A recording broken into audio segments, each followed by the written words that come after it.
Hey guys, Mason with GI Tactical, and here I have the Krytac CRB. We got these in last week. We're all very excited about them. We've test fired them pretty extensively at this point, handled it a lot, and we are all very, very impressed. The dead giveaway to me when I took this thing out of the box that it was going to be nice was actually the rear sight, believe it or not. If you handle airsoft guns and real firearms a lot, you'll be able to tell the quality of a manufacturer product just by picking up little things like this. Basically, I handled it, the weight was nice, there was no rattle, and then when I screwed it onto the gun, the nut here was just very smooth, locked down nice, didn't have any wobble in it, so that just kind of tells you that the manufacturing and the tolerances on these guns are great. Now going from front to back, you're going to start off with your rail system here, the Trident rail system that they installed. This is very nice. It's got kind of a nicer contour than your typical key mod rail because it's ovular. So it just conforms to your hand a little bit better. That's something I noticed as soon as I took it out of the box that I was like, wow, that actually feels really super nice. You're going to have key mod all the way down on each side and then on the bottom too. Pictures that I saw before these came out didn't show it on the bottom, so I was a little skeptical because some key mod rails don't have key mod on the bottom. Relieved to find that out. Moving into the receiver here, let's see, I got my little notepad here. The upper receiver is one piece, which is very impressive. Not very many manufacturers do that. They'll often do two side pieces and then the top rail, three pieces put together, usually held together with screws or with a glue or something like that. This is one piece, so if you're running heavy optics on it over time or just thrashing on it really hard, it's going to hold up a lot better than other guns. Moving along, you're going to have your mock bolt. Gives you nice notation there, audible notation that you know it's open. The release actually sticks out nice and far, so it's easier to release. That's pretty impressive. Let's see here. Trigger and fire selector. The trigger feels like a standard AEG trigger pretty much. You're going to be pretty used to it, which is nice. Going into the fire selector, it's ambidextrous as you can see, and is actually cut on this side. It's a little bit shorter on this side. The reason they did this is so that when you're gripping the gun, it doesn't come down and make you uncomfortable and poke you in the hand. Nice little attention to detail there by Krytac. On the underside, you're going to have this nice Trident-style trigger guard. It's got a hole cut out of it, supposedly to save on weight, and it's very solid, made of metal, not plastic junk like you see sometimes in the market. Moving back to the stock, there's a lot of hype about this stock too. It's 6-position adjustable. The buffer tube is labeled with laser engraving, so you know what position you're on. Breaking into it, you have plenty of room and options for battery storage. You have pretty much an open buffer tube there. Albeit there is wiring, kind of stays out of the way. You have 2 slots on the side like a crane stock, and then you have this alcove in the back of the stock and in the butt plate that allows for like a stick-style lipo or brick. Another neat thing is they have this little guy that comes out. Nobody's talked about this yet.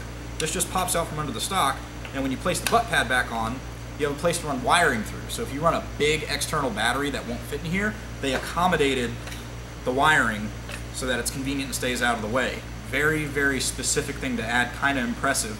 The stock is also going to have QD sling mounts, your standard sling point here. And speaking of sling points, we didn't cover this guy. This is actually canted a little bit, the buffer tube sling point, which is kind of neat. It kind of stays out of the way, won't poke you, and lets your rifle hang in a more natural position. More attention to detail by Krytac, crazy. One thing I noticed too, as far as sling points go, is if you run a 2-point sling that doesn't attach to, say, a QD mount or anything like that, you can run your sling right through the rail system here on the top. Kind of looks like a sling slot. Anyway, going back to the stock, the butt pad is rubberized. It's all very high quality, very well built. I don't think I could break this if I tried, including the rest of the stock as well. Removal of the stock is very easy as they put flanges here on it. So you just lift up and it comes straight off. Very simple, no using tools like on the CTR stocks or anything like that. Pistol grip is a little bit different shaped than your typical like A2 style pistol grip. It's a little longer and it feels more narrow. It's actually very comfortable. It fits my hand quite nice, so I like that. You're gonna have your laser engraved trades here, laser engraves, safe, semi-auto, standard stuff. Let's go into the gearbox and hop up now. They did not include capture pins. I hope in future models they do because everybody loves capture pins. It's much easier. Right here we have the 2-piece pin similar to certain ICS guns or like KWA.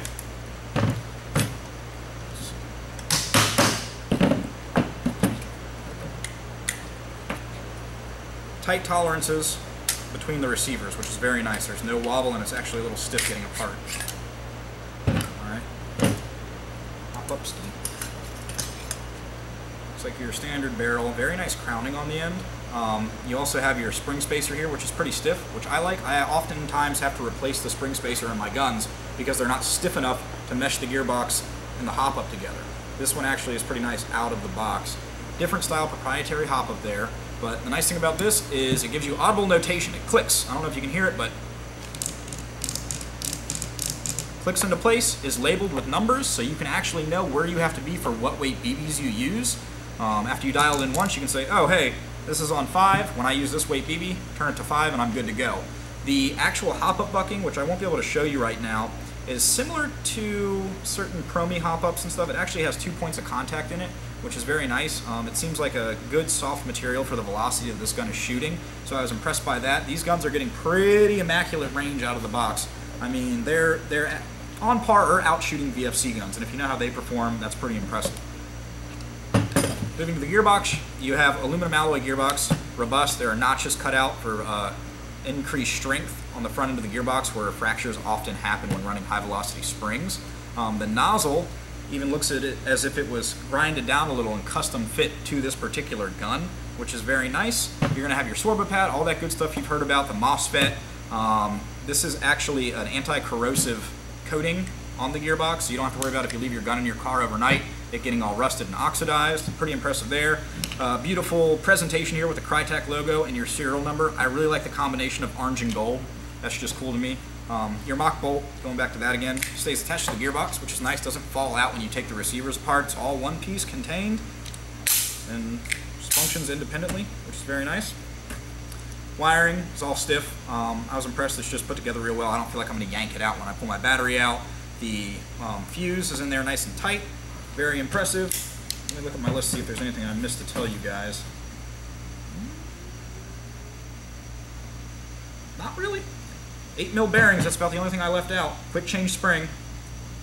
But I'm sure you've heard about that before if you've researched this gun.